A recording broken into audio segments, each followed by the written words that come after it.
That's him.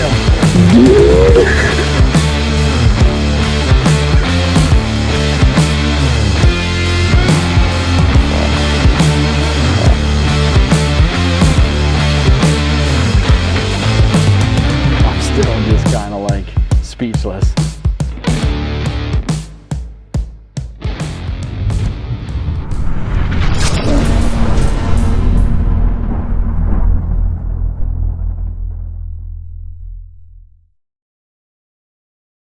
Hi, and welcome to Whitetail Edge. I'm Ben Rising, and this is another cool episode that we're bringing to you here on Whitetail Edge.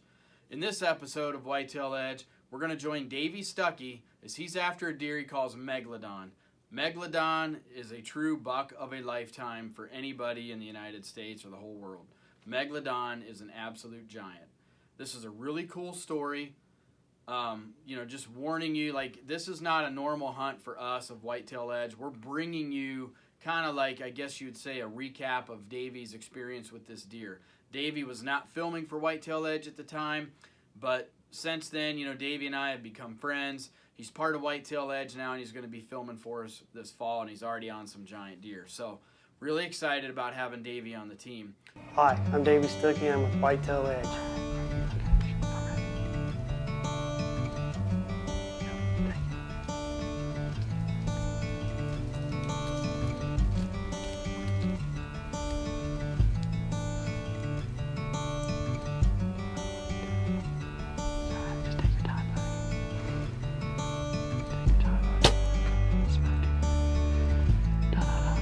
I've been filming for 8 years. I'm 41 years old. I'm retired from the Army. I've been married for 19 years.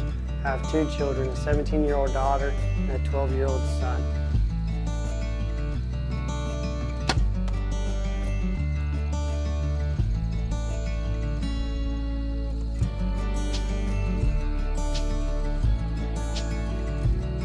And I'm here today to give you guys the story of a deer that I killed in October of 2018 that I named Megladon.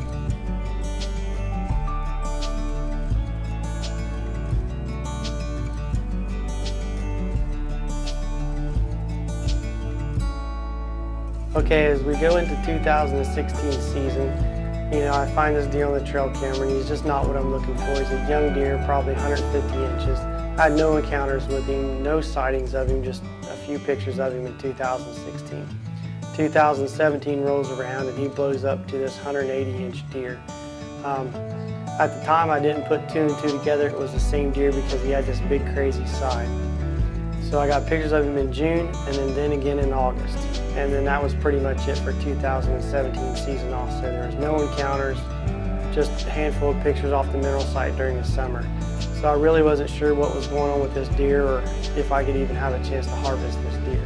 And that ended 2017 season. My first encounter ever with Megladon was in July 2018 when I spotted him in a beanfield bottom. He's in a part of the farm that I never go in. It's up by the road. It's just a creek and a fence line. I realized that if I have a chance to kill this deer, I'm probably going to have to try to gain permission from the neighbors to walk in from their side.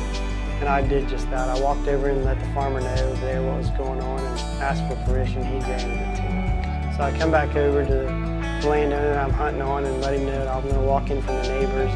Told him about this deer and everything. He wished me luck and told me to hang out for a minute. He goes in the house, comes back out, and he hands me this. And this is Megladon's right side from the year before. Obviously it's him with the big split and the trash and everything like that. He let me know he also found it in that beanfield bottom where I was watching him feed. So from there, all the work began.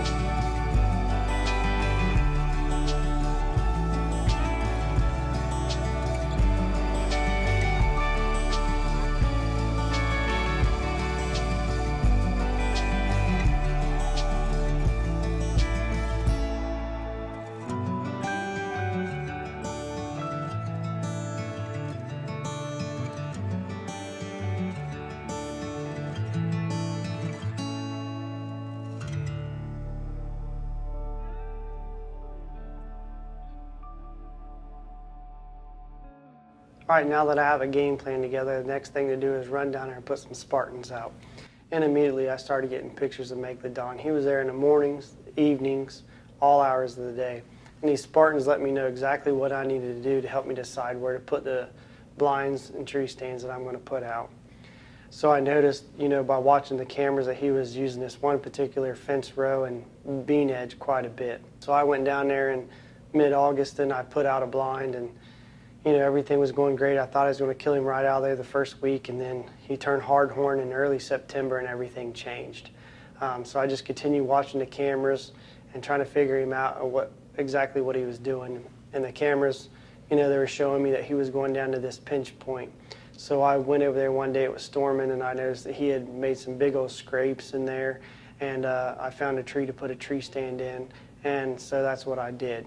Without the cameras sending me, live updated information that I could use right then and there, I don't think my hunt would have been successful. Keep in mind that, Davey's just a normal guy like you or I or anybody out there. He doesn't even have this farm leased. He just has permission to hunt here. This deer's running on other people's ground too. So he's got to do anything he can to get this deer to stay in the area that he's at. Davey starts using some big time, trying to track this deer and keep him in this core area where Davey can access and get a stand in there and be able to hunt this deer.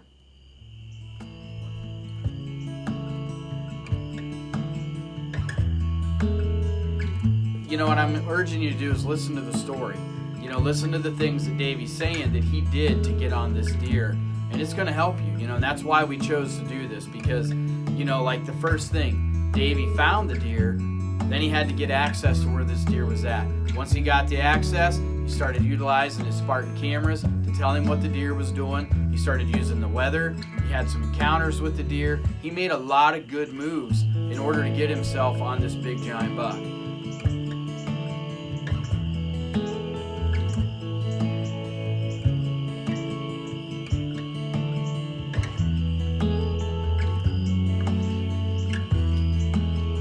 All right, it's October 15th, and I transitioned out of the blind and into the tree stand. He's still on the Spartans, he's still showing up, he's still coming through there. I noticed he's getting up early and early in the daylight. A few more encounters with him out in the bean field, about 150 yards away. There's nothing you can do when he's out in the middle of a bean field. So I just stick with a game plan, and I know he's there. I'm getting live updates all hours of the night and in the evenings when I'm not hunting. And October 20th rolls around and the farmers take crops off the fields. Now I'm worried with rut approaching. It's getting to the end of October. The nights are cooler, but he's still there. So, my hopes are high.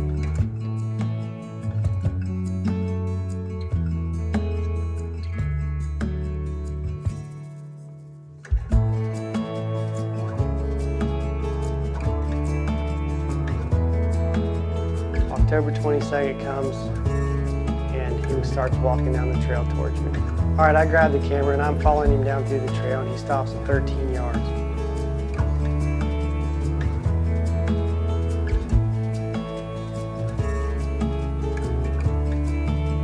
I draw my bow back, and I release my arrow, and I thought it was a pretty good shot. He runs up there, and he stands at 50 yards, and he's got this arrow in his back, and I can see it's a little bit further back than I like.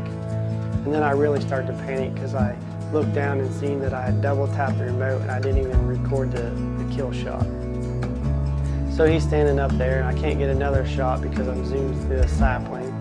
And he's standing there and I thought he was going to go down. He's breathing hard, and then all of a sudden he gets a big burst of energy and he takes off.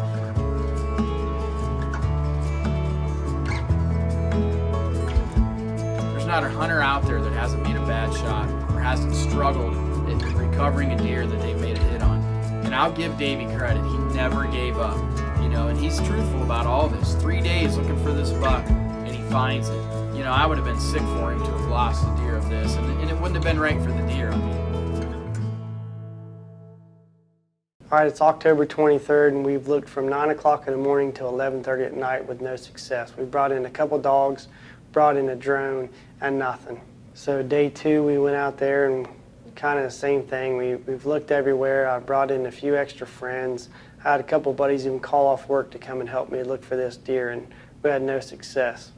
So on day 3, we extended our search over to the neighbors after he granted us permission to look for him. And we went up and searched around this pond, and he wasn't there. So then we headed straight back down to the creek and was headed over to the truck, and there he laid it right in the creek. And I was so ecstatic, I can't even explain what I was doing. I jumped right in the water and I dragged him up to the bank, and you know, with all the brush piled up on that one side, he was completely submerged, and we just couldn't see him from that side of the creek.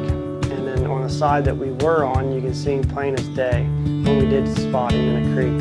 And I'd parked within 125 yards of this deer every day, and just, you know, happened to not walk in the right spot where I could see this deer, but we were determined to find him, and we weren't going to give up on him. We knew he was dead. He had 27 inches of arrow in him.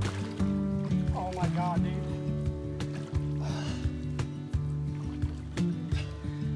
Found him.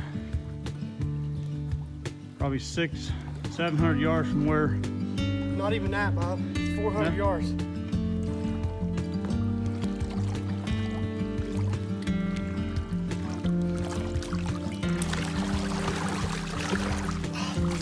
Oh my God, dude. Woo! After 3 years of history with this deer, a short hunt and a long recovery, Megladon ended up scoring 232 2/8 gross and 223 5/8 net.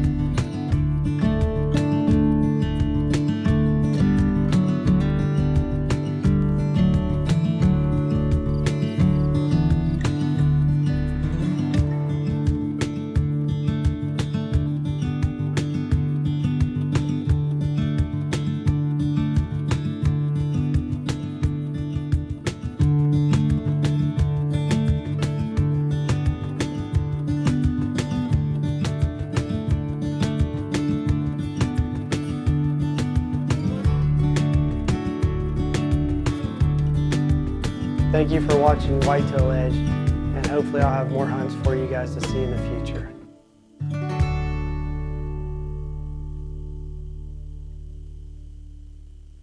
Hope you enjoyed this show. You know, it's a little different spin from what we've done normally on Whitetail Edge, but you know, rest assured, the future with Davey Stuckey and Whitetail Edge looks very bright, because the trail pictures this guy's been sending me all summer long, I can't wait for the deer he knocks down this season here in Ohio.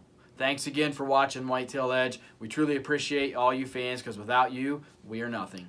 Follow us on Facebook, Instagram, and YouTube. Subscribe to us. Watch us on the Mossy Oak Go app, and you'll enjoy every episode you can of Whitetail Edge. Thank you.